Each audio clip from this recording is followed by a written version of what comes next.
Hey guys, Ramsey here. Welcome to another video. Today we have an early impression video on a house making its very first appearance on Channel Ram. And you guys know I've done a couple of these in recent times over the last couple months. And whenever I do a fragrance from a house for the very first time, I'm not just studying the fragrance, I'm also studying the house. What is the quality of the ingredients? How does the marketing brief, fit with the scent? How does it wear? All of that good stuff. And so I love learning about houses through exploring one of their fragrances for the very first time. And that's exactly what I'm getting to do here. And I have a special shout out actually that I have to give to my good friend Daver, who sent me this little bad boy. And this is called Perfect Oud from Mizensir. And you can see I put a pretty good dent in the decant that he gave me. And so I wouldn't be able to do this type of content without the generosity and the kindness of people like Daver. So thank you very much, Daver. I know I've said thank you to you already before, but seriously, thank you, mate. It means a lot because it allows me to put out this kind of content where otherwise there's no way. Actually, I've never smelled a Mizensir scent before. This is the very first time. So this is an interesting one. So let me read you a little blurb about the house because I like learning about the house as well and not just jumping right into the fragrance, especially when we do these new houses for the very first time. So Mizensir, interestingly enough, is a Swiss fragrance label, and it dates back to 1999. And at the time, fragrance expert, this is straight from Parfumo, fragrance expert Alberto Morias was already making scented candles for fine perfumery. But because he wanted to realize his creations, he founded the label Mizensir with his wife. Scented candles and room sprays were originally produced, but soon unusual fragrances, all created by the creative mind himself, were added. Born in Andalusia, Morias sees his creations as an extension of the natural spectrum of fragrances. That is why his collections are often named according to seasons. The fragrances of Mizensir are offered in noble flacons made of minimalistic crystal glass, which can easily do without any design elements. The only difference are in the flacon plaques. A gold-colored plaque symbolizes the warm and soft aromas. White, its silver counterpart, stands for clearer fragrances. The Mizensir fragrances are sold in selected department stores, KDW, I've never heard of that, and drugstores Douglas, as well as online. I've never heard of that before. But a little bit of history on the house, again, according to Mizensir.com, basically, says the history of the Mizensir began in 1999 with scented. I wonder if this is going to be the same thing. In 1999, they combined their skills in the creation of handmade scented candles made in Geneva. This was the birth of Mizensir. The desire to put fragrances in wax to capture their scents requires a perfect knowledge of the raw materials and their association, as well as a long work of research on the combustion and the diffusion of odors. Today, run by their daughter, Veronica, or Veronique, the House of Mizensir offers a wide range of candles and home fragrances, more than 100 references, each with a specific scent delivering a particular mood message. In recent years, Alberto Morias wanted to cultivate his secret garden and propose more personal creations with a combination of the materials that are most dear to him and return to the basics of traditional perfumery. Thus was born the exclusive Mizensir perfume line. Okay, so just so you guys know, on the website on Mizensir.com, a 100 ml, at least I assume it's 100 ml, flacon goes for 210 euros, just FYI. And so let me read you the little blurb and then we'll talk. Actually, let me just tell you kind of what it smells like, just right off of the bat. Think of every single oud aroma chemical that you've ever smelled in the generic oud fragrances. There you have it. That's it. You want the short version? That's basically it for Perfect Oud. The joke in the community is that if you take something like, say, Creed's Royal Oud, that it really should have been called Royal Cedar, because there's a huge cedar note in Royal Oud. And this easily, to me, could have been called Perfect Cedar. So instead of Perfect Oud, which, by the way, hell of a name.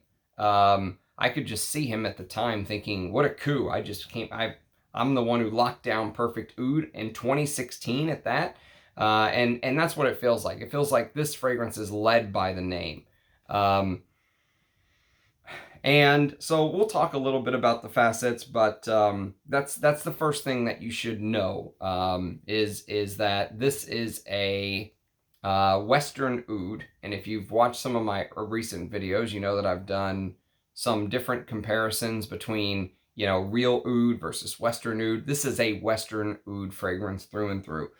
And according to the Mizensir website, and I'll read you the whole blurb, but there is a quote here that just really stood out to me. It says that Alberto Morillas made the decision, and I quote, not to include any oud wood essence. But don't worry, because according to the Mizensir website, that the rarely used Alaskan cedar was used here. Well, shit. It's a good thing it's not called Perfect Alaskan Cedar, because then it would make sense. Perfect Oud, but he has not used any oud wood essence. I'm not sure I really understand that. So a couple of points before I read this blurb. Number one, Alberto Morillas is the king, the master of what? Of mass-produced scents. He's made more scents in his life. He's made more scents probably in the last, couple years than many of the greatest perfumers made in their entire career, right? Some of the best perfumers of all time only have a handful of creations to their name, according to me. And he has just been pumping creations out, Alberto Morillas.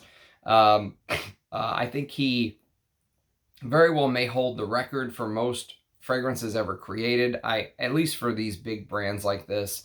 And so this feels very familiar. That's the very first thing. There is nothing in this that's going to wow you if you're somebody who smelled a lot of fragrances. If you demand something different, if you demand, especially from a niche label, because that's what this is technically. This is a niche label. This is not a designer. This is not something like Versace.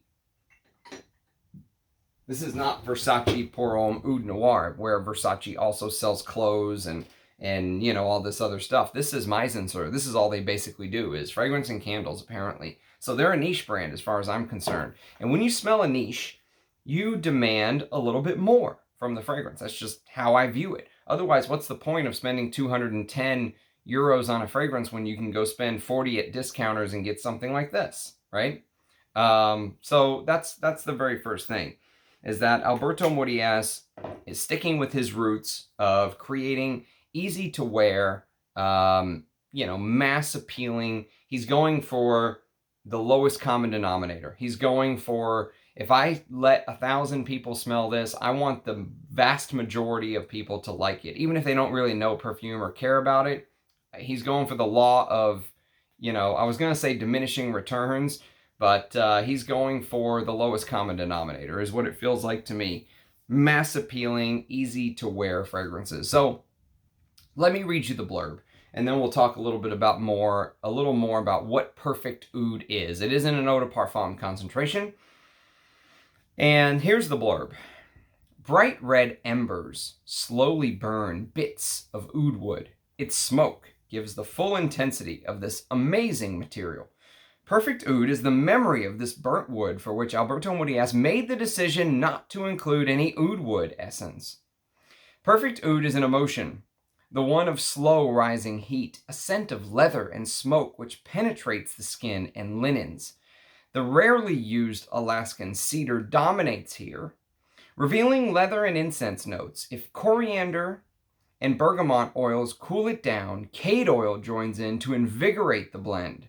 Hot and radical, Perfect Oud eventually bends thanks to the rose and iris oils, and smoke can turn into a marvelous wake.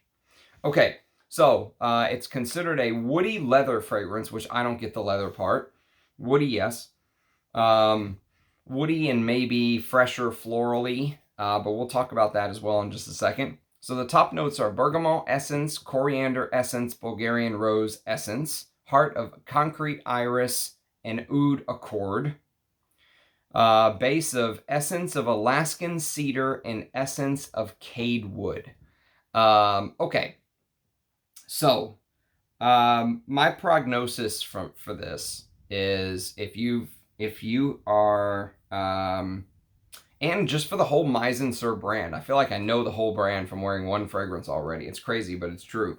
It feels like it's a brand for people who want to say they're wearing a niche house, but they want to smell like they're wearing a designer. They don't really want anything challenging. They don't want the old Amouage, niche where you're going to get something that's challenging and unique and different.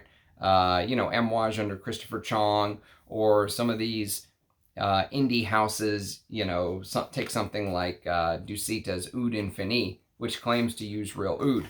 They don't want this. This is not for people who want stuff like this. This is for people who want stuff like... I really regret not getting a bottle of this. I mean, I know I have a good sized decant still, but I wish I'd have got a full bottle when I could have. And what's sad is I probably could have got a full bottle of this for what Alberto Mordias is asking at discount. At, Mizensir Perfect Oud, 210 euros. This was at discounters 6 months ago. I bet you I could have got it for the same price or maybe even less. And this is a fragrance that's worth it. Or some of these Russian Atom creations, with the real oud. Or Ensar with the real oud. Or, Rising Phoenix with the real oud. That kind of thing. That's, as a niche head, as an up-and-coming oud head, as somebody who has fallen in love with what real oud is, this is almost offensive to me. It really is. It's almost offensive that this is called oud. It is, does it smell hot? No. Does it smell radical? No. It smells very boring. Like I said, it smells like a designer. This is a house for people that want to spend hundreds on a niche fragrance, but smell like a designer. That's pretty much it. My comparison, if you've ever smelled, so there's one fragrance that instantly came to mind when I smelled Mizensir's Perfect Oud, and it's this. It's, again, I don't have a full bottle, but this is called Arabian Ouds. Sorry, this is called Cashmere by Arabian Oud. And Cashmere is a fragrance that I think goes neck and neck with Perfect Oud. Actually, I think I would take Cashmere, because when I smell Perfect Oud, so the thing about it is that Perfect Oud gives me a lot of these woody aroma chemical molecules. I get a lot of it. And Cashmere basically does this fresh oud, which is kind of what Perfect Oud is. It's kind of a fresh oud. But Arabian Oud claims to use real oud. I don't know if that's true or not, but with Alberto Mordias basically trying to twist it around and say, oh, I made the decision not to use any real oud in here. Well, I mean, he's probably not using any real oud in here, right? I think that's safe to say. I don't think I'm going to get sued by him if I say that, because he has openly admitted it on his website that there's no real oud in here, that it's an oud accord, if you will. And, it's in this fresh, woody, floral, musky oud scent is the way to describe it. So if you've ever smelled Cashmere, Cashmere opens up with these fruits and citruses. So you get like yuzu, and you get a little bit of blackcurrant, and then you get florals and oud. Okay, that's basically it. You get like this floral oud. And if you've ever smelled, interestingly enough, if you've ever smelled the really high-end oud, like you've ever smelled Kinam or something like that, which they claim comes from the heartwood of a very old tree, and all, there's different ideas for how Kinam is formed. But I have some videos on a couple high-end Kinam scents, one from Agaora and one from Ensar, I believe. You can go check those out, where I talk a little bit deeper about what Kinam is. But Kinam gives this kind of fresher, buttery, floral, soft side of oud, if you will. I don't like that side of oud personally. I like my oud to be animalic and challenging. I like it mixed with castoreum and stuff like that. I like it barnyardy. I like it to be challenging. I like it to be challenging. And this is the exact opposite of that. This is kind of this clean, white, musky, fresh take on oud. Almost. So with cashmere, if you told me that there was, if I didn't know there was oud in cashmere, I would probably have a hard time picking it out. There's just the slightest little bit, like the tiniest reminder, this woodiness, but it could, that woodiness could come from something else too. It doesn't mean it has to come from oud, right? So I could easily see this as like a woody floral musk, and that wood could be anything. It could be some synthetic wood molecule or anything like that, right?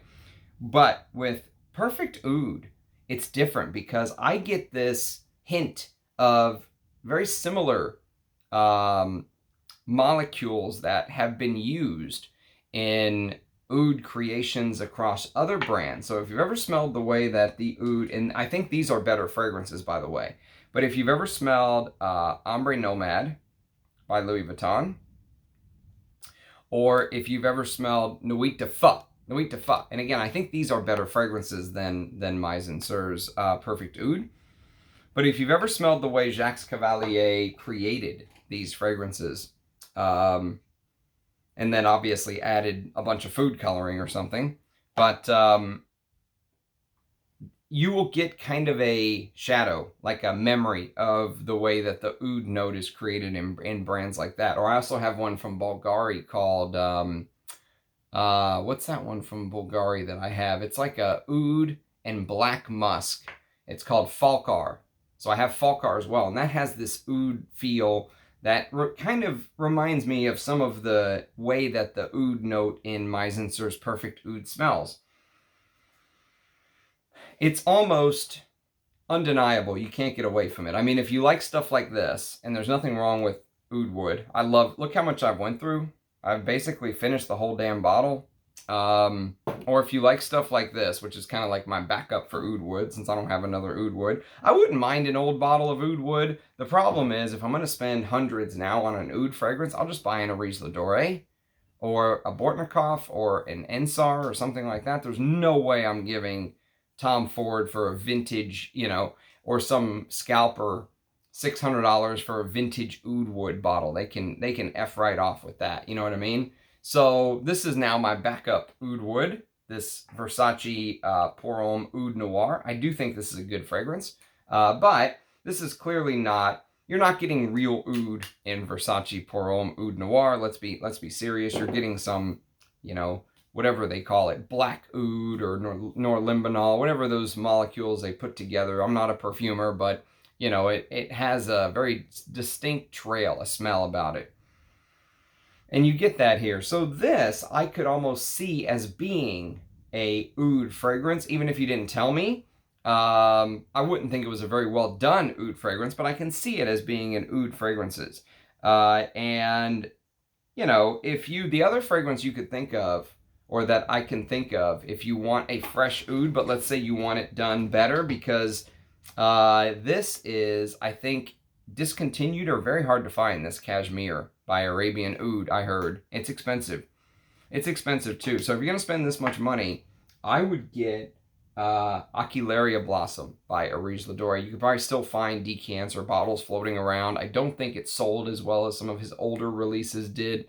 Aquilaria Blossom was done with his friend Taha, and Taha is the owner of he is the owner of Agar Aura, and I have some videos on Agar Aura on my channel. I have a playlist dedicated to Agar Aura early impressions you can go check out.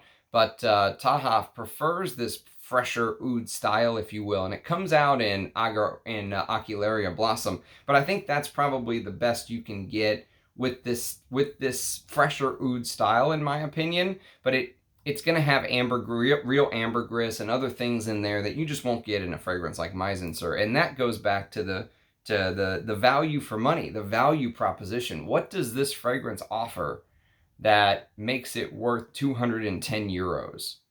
Is there anything that I can think of? I mean, maybe other than, Alberto Mories's experience, which doesn't mean a lot to someone like me who's looking for something different and looking for something more challenging. Nothing. There's no reason for this to be 210 euros. For me, this could be a 50 euro fragrance, and I still probably wouldn't go for it.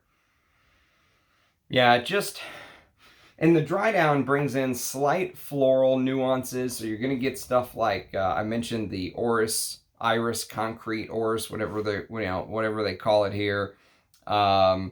It doesn't smell like you're smelling some high end iris or anything like that, not at all. And so a couple things I will say though, a few positives. I don't want you to think this is all negative or anything like that. A few positives. Number one, 100 mils of Perfect Oud is technically like $150 cheaper than something like 100 mils of Nuit de Fa from Louis Vuitton. So I guess pound for pound, it could be worse is what I'm saying. So I guess you could count that as a positive. The second positive I thought of, and really the last positive I could think of, is even though there's rose and there's Bulgarian rose essence, they call it, in the top, it doesn't smell like a rose oud. It doesn't smell like a traditional rose oud. So even though I know Arabian ouds, cashmere, and I know Ocularia Blossom by Arise Dore, I haven't smelled very much in this fresh oud style. Now, it doesn't suit me, because I want my ouds to be funky and animalic. I want it to be like this, like Oud Zen. Look at the color of Oud Zen. This is not food coloring. Look, this is food coloring. Can you see the difference? I mean, I don't know. That's pretty stark right there. This is what an actual oud fragrance looks like a lot of times. This sort of reddish, deep brown red color. And oh my God, I wish you guys could smell this. I wish I could just put these in a line and blindfold you. And we'll just start with Oud Wood, Ombre Nomad by Louis Vuitton, Nuit de Fa by Louis Vuitton, Versace Pour Homme Oud Noir, Creed's Royal Oud, which I like. Obviously, I have a fucking 500 ml flacon. I went through a 250 ml flacon of this. 250 mils I ran through of this myself. And I bought another one. That's how much I like that scent. But I know it should be called Royal Cedar. It shouldn't be called Royal Oud. It should be called Royal Cedar. And Mizensir's Perfect Oud. And just throw this in there. Just throw this Oud Zen in that line somewhere. And I bet you even the most ignorant person about oud could pick out that this is the oud fragrance. This is the real one. This is the one that uses the real oud. It's so good. Man, so that's my problem. That's my dilemma when it comes to this stuff. Like, I want to do these videos for you guys because I want to put the information out there. I think it's important. But I had to sacrifice an entire day wearing this shit.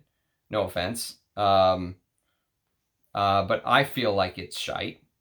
For my taste right now, let's say. If you love this and me calling it shite offends you, I'm sorry. But for my taste, this is not something that I want to be wearing right now, right? So I have to take an entire day and wear it based on, so I can do this review. So I can do the review. Which I think is a very important thing because there needs to be more, and if you go look it up, if you go just Google Mizensir Perfect Oud, all you get is a couple guys talking about how great it is and how great it smells, and there's almost no one willing to just stand against the wind and say what needs to be said. So I will be that person. But there is a sacrifice involved with that as well. The sacrifice is I have to wear this. And to be honest with you, it's giving me a headache all day. I don't hate it. I don't dislike it. It's just very boring to me, if that makes sense. But so is this. This is very boring. I mean, hell, I've had this decant for like 3 years, and look how much I've worn. That's it. That's all I've worn. So, Yeah, it's kind of one of those things, you know. It's a tough position to be in as a reviewer because I like to have a very broad, diverse reviews on my channel. I like to go in a lot of different places, and maybe I'm putting myself at a little bit of a disadvantage because I notice some reviewers focus on vintage, and some reviewers focus on indie, some reviewers focus on oud, some reviewers focus on atars. Some reviewers focus on designers. And I go everywhere. And I think that puts me at a little bit of a disadvantage. Well, it puts me at a little bit of an advantage actually because I have a broader breadth of knowledge than I think most people do. As far as my fragrance Rolodex goes, I can pull something like this, you know, which I hardly ever show on the channel. I think the last time I showed this was my very first Arise Ladore review that we did together, interview. That was the last time I wore it too. So it was over a year ago, basically. Um, and, you know, I have that advantage. But on the other side, I don't just get to focus on something I love. You know what I mean? I have to go through some things that I'm at this point, I'm like, this is a no, absolutely not. Forget $2.10 a bottle. I don't even think I would wear it if you gave it to me, kind of thing, you know? So yes, I mean that's kind of my take on Perfect Oud, and then it goes back to the whole, um, it goes back to the whole: are people getting bottles to talk about it? Are they really giving their honest opinion? Is it a paid sponsorship? Is it? And that's why you see me do these reviews on decants a lot of times. It's not something I'm not on. I am not on the full bottle list. I guarantee you that. So so yes, it's very interesting take. You know, I've enjoyed getting to know it. I can't say I've enjoyed wearing it. I think I think it's exactly what I expected. Is kind of what it comes down to. It's exactly what I expected. And so yes, it's Alberto Morias's niche brand that he started in 1999. It's funny because some people were saying that this is what you have to smell it. Mizensir brand is so good, and other people were saying it's going to be shite. You're not going to like it. And you know, there's always two sides of an argument. But yes. So I do have to say thank you to Dave, even though I made it seem like it's been a little bit of a pain having to wear this today. Thank you to Dave for sending this to me. Daver, really appreciate it because this helps the community greatly. And, you know, if anyone who sends me something like this will get talked about on the channel, it's just a matter of when. You know what I mean? It's just a matter of time and doing it and getting to know it and all that good stuff. So if you have sent me something, and it's just waiting up there to be discussed, I promise I'll get to it soon. If you have experience with the brand Mizensir, I would love to hear your thoughts. If you know Perfect Oud, I would love to hear your thoughts. Do leave a like and a subscription, a comment, and all the stuff I'm supposed to say as a YouTuber. And cheers, guys, and I hope we see you next time. Bye-bye.